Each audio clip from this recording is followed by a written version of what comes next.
name is Marcus Damian Sanchez, and my goal today is to get you guys to want to fund soccer programs.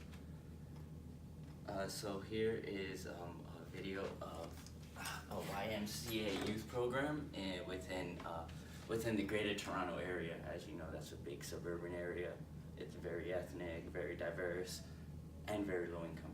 So these are kids that normally would not be able to afford playing.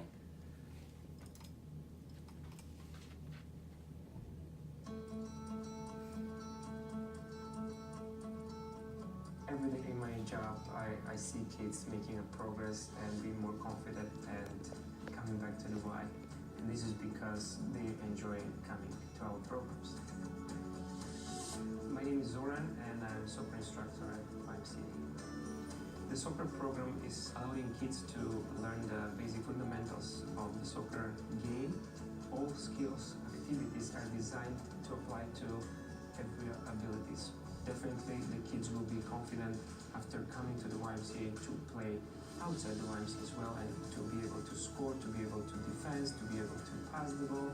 They will be confident doing that. Soccer itself is a team sport, which means that they mostly will work together as a team to achieve a goal.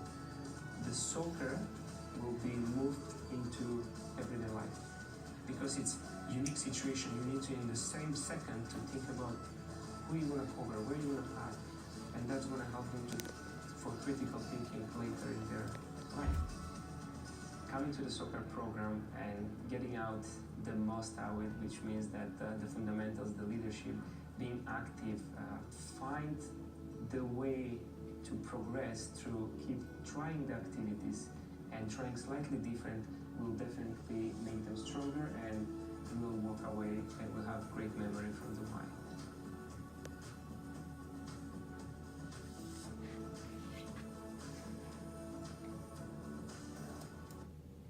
Now, he said it's a team sport and they will mostly work together. As you know, the most famous soccer players, they're ball hogs. However, current U.S. soccer programs, it was very nice to see that we have youth programs. However, participation in just sports in general, not just soccer, is down 45% to 37 in the last 10 years, and this was in a 2004 study done by the Washington Post. So you can only imagine that number has probably decreased since then. And it's unregulated, like many United States sports teams, and it's regulated well in other countries that can perform internationally. Their crime rate is much lower than ours, and well, their youth is fitter than ours. So unregulated means it's a monopoly. It's a monopoly for travel teams, which means they're going to charge a parent $22,000 a year for their kid to play, and that's not including travel, hotel expenses, any of that. Now, the average soccer camp costs at least $1,200 annually. As you can imagine, most people can't afford that. Now, no other nation has a monopoly on youth teams, nor do they have a comprehensive college sports system where they force a kid to attain a scholarship in order for them to be able to play. I personally think that's a good idea for making them want to attend college. However, it will not allow for athletes to progress in their life. Now, the way we approach youth soccer in the U.S. is the same how we do it with every other sport. We try to get as much money out of them as they can before they get the money out of us. Now, who's affected and how? Our youth is affected, plain and simple. I am an inner city youth myself. When I was a young kid, I couldn't play soccer. None of my schools offered soccer. And in fact, my public school didn't offer any sports. They had completely cut the funding for that. Now, we're not looking to cultivate a gold medalist or a soccer star.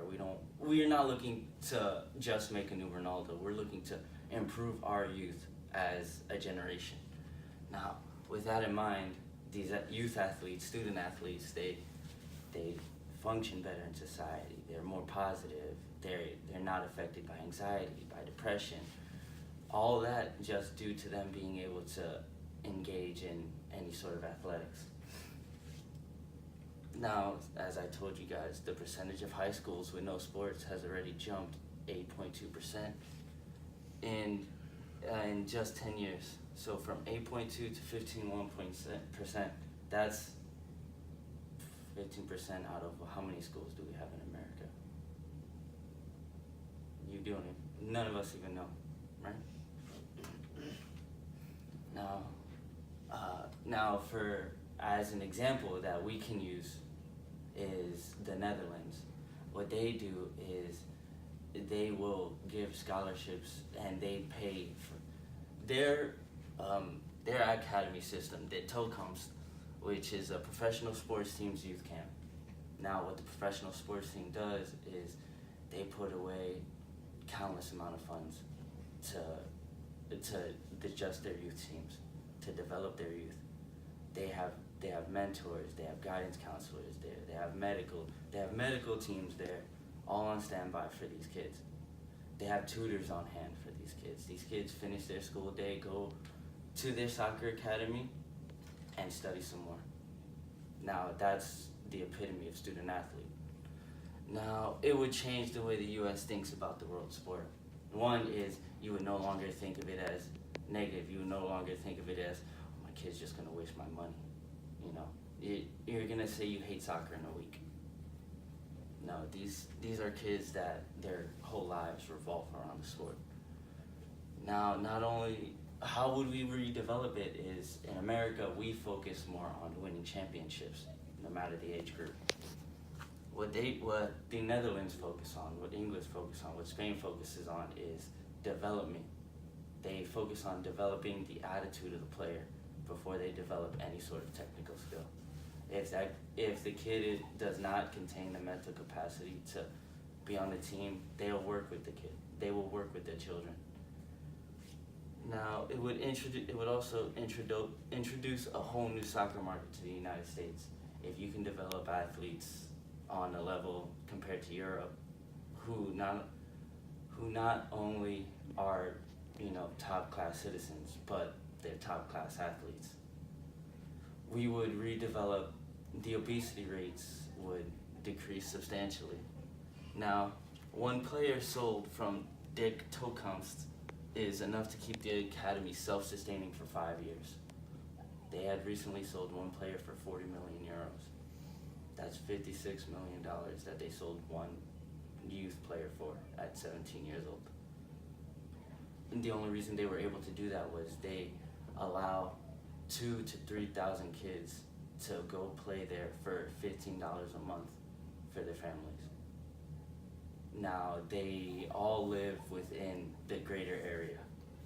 So with that mentality is, if we fund more inner city programs, inner city soccer academies, we could not only develop better citizens, but we can also branch out to our, you know, less than wealthy population that also would love to, you know, represent their country internationally.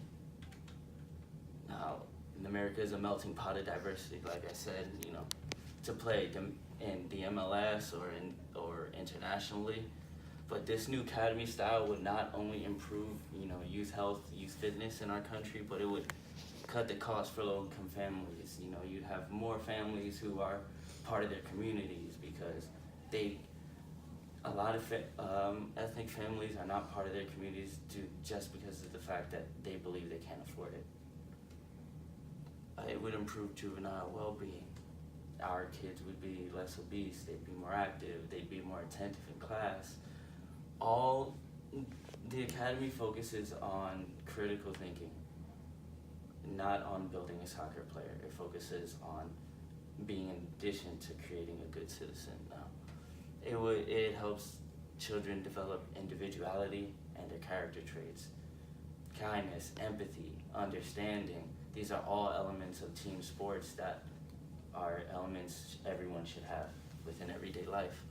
And amongst our inner city youths, the new academies would keep our at-risk youth safe and teach them values based on being a good citizen and a good community member. It's recently they opened a La Masia location, which is FC Barcelona's school for their soccer training. They sign players like Messi, Andre Iniesta, Ronaldinho. All these players train there at a very young age, only because the academy offered to pay for all the funds. They did not charge the parents anything. That is the only way we'll be able to redesign our youth sports programs in America and increase our soccer success, so we can one day bring a World Cup home here. And if not, well, you have 2,000-3,000 kids who may not be soccer stars, but they're the best citizens that America will have. So what does this all mean? You can improve the economy, youth health, poverty, how the U.S. competes internationally just by doing a few things, and a lot of them don't cost you anything. One is donate to soccer programs that cover costs for players, as the current system is pay to play. The U.S. Soccer Foundation is a U.S. government-funded organization that accepts donations, and it works on building academies within inner cities. As you can understand, I support these very strongly. I've already donated myself.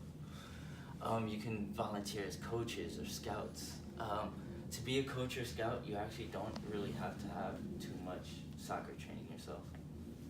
As long as you can understand how play works, they will accept you as a scout. A lot of the scouts for De Toekomst they're volunteers. They have over 10,000 volunteer scouts in a city, in a country with a population of about 8 million. So that's almost 10% of the population. You can support foreign investments, such as the Barcelona training camp, the Cristiano Ronaldo training camp here in Orlando. They accept donations as well. And if you can't donate, they accept old soccer gear. You can also, when election time comes, you could vote for better sports funding within schools. A lot of the players play in school. That's how they're found, and without any sports in schools, you're just pushing at-risk youth to more risks. So, and finally, what you can do is you can get the word out. You can let everyone know sports are pay to play in America. Sports have been capitalized, monopolized here in America.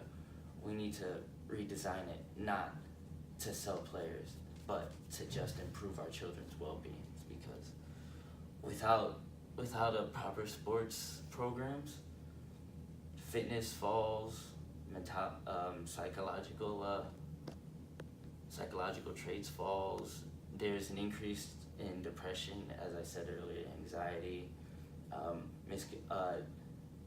not feeling empathy. All these are related to living a life without at least participating in a sport. So I do hope that everyone will at least let somebody know sports are pay to play in America, and that's not the way a proper country runs.